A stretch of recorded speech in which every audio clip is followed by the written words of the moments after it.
What's all this about a shipwreck from World War II that was laden with treasure and 72 years later became involved in recovery of the treasure and a legal battle over the rightful owner of that treasure?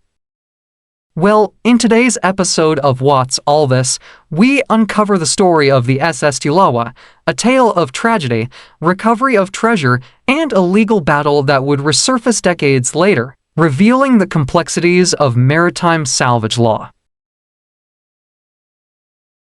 Imagine the vast expanse of the Indian Ocean in 1942. Sunlight glints off the rolling waves, but now becoming obscured by a plume of black smoke rising from a distant vessel. The SS Tilawa, a passenger cargo liner, lies broken in the water, its once proud silhouette now a jagged form against the horizon. It had become the victim of a surprise attack, plunging its passengers into a desperate fight for survival. The events that unfolded on that fateful day not only claimed innocent lives, but also ignited a legal firestorm that would cast the spotlight back on this forgotten chapter of World War II. On November 23, 1942, in the middle of World War II, the SS Tilawa, which was a dual-passenger and cargo liner, met its demise in the vast expanse of the Indian Ocean. It fell victim to torpedoes launched from a Japanese submarine. This event became dubbed the forgotten tragedy of World War II.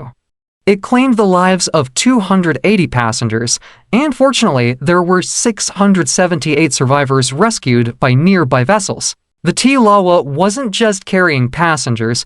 Its hold contained over 5,900 tons of cargo, including a significant amount of silver destined for a far different fate. The silver bars now become the focus of this episode of What's All This. They were valued at approximately $43 million in today's market. The silver bars were purchased at the time by South Africa. Incidentally, South Africa was then known as the Union of South Africa. The purpose of the silver was for minting coins. This crucial detail would become a central point of contention in the legal battle that unfolded decades later when recovery of the silver becomes possible. Unearthing the treasure, a race against time for years, the SS Tilawa remained in an inaccessible watery grave. Its treasure was lost to the depths. However, fast forward to the year 2017, and modern salvage technology and equipment has evolved to the stage where the treasure can now be accessed. And so it was that a British exploration company called Argentum Exploration Ltd., led by hedge fund leader Paul Marshall, managed to reach the sunken vessel using a specialized salvage vehicle. This feat brought the story of the SS Tilawa back into the spotlight and also ignited a legal firestorm over who was entitled to recovery of the silver bars. If you're enjoying this episode of What's All This, it would be appreciated if you could hit the like button. And I encourage you to hit the subscribe button. Also, if you want to offer your input, consider adding to the comments and let me know what video you would like us to make, and we will do our very best to add this content for you. Maritime law and sovereign immunity. Argentum Exploration was successful in retrieving all of the lost silver from the SS Tilawa's watery grave. So, after retrieving the silver, it was transported to the United Kingdom, and Argentum Exploration declared ownership of it by way of salvage rights.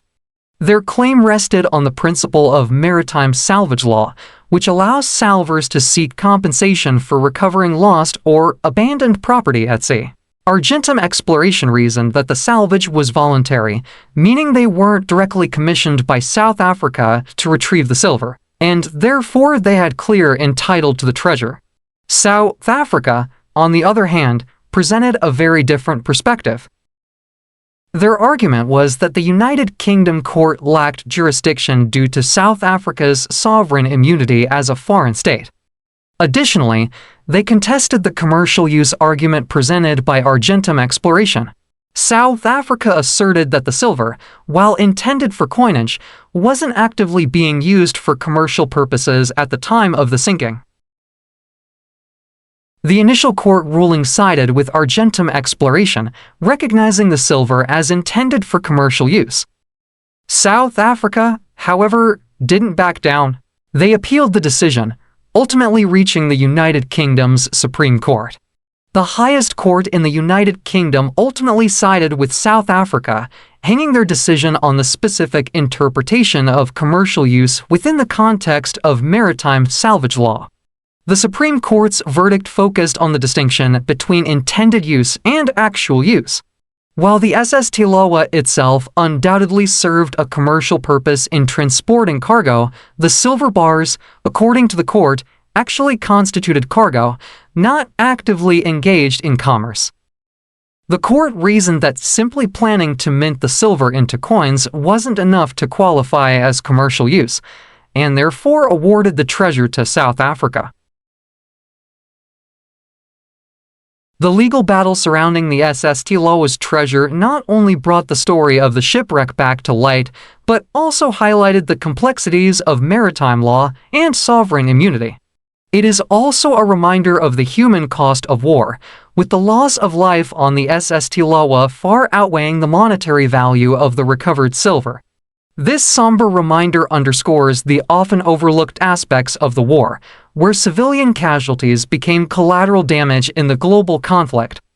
So, when all is said and done, while the silver bars may have found their way back to their rightful owner, the human cost of the 280 lives that were lost in the sinking remains has another permanent scar on the memory of World War II. As the saying goes, we shall remember, lest we forget. Thank you for listening. Please join me next time when we will delve into another episode.